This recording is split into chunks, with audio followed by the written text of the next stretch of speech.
once once a contract has been executed, we generally will start into the project. And at that point, we have an important relationship with our clients.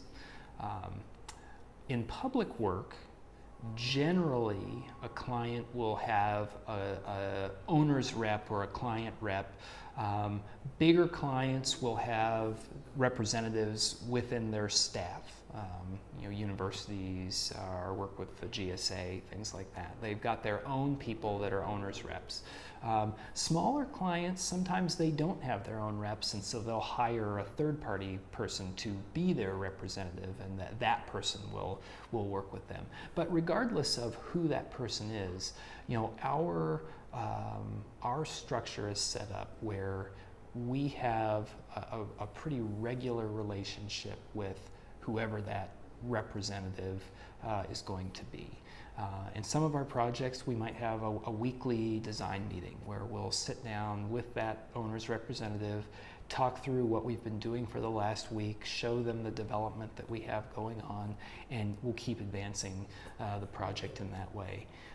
In the case of the private work, like the houses and things like that, the house, obviously, you usually have the owner, sometimes it's an individual, sometimes it's a couple, and maybe you're working with that couple or that individual, and you meet with them on some sort of a regular basis, and that's a little different because in a case of a house, usually the owner is the primary user.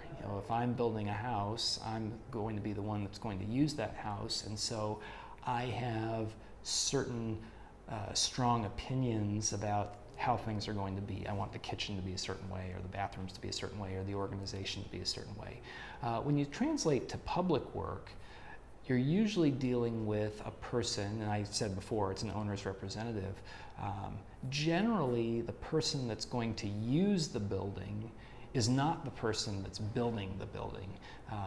A university, for example, the user of the building is going to be hundreds or thousands of students, professors, deans, staff, various folks like this. Well, a professor is in the business of teaching. They're not focused on building a classroom building, but the university will have a building department that does have that responsibility.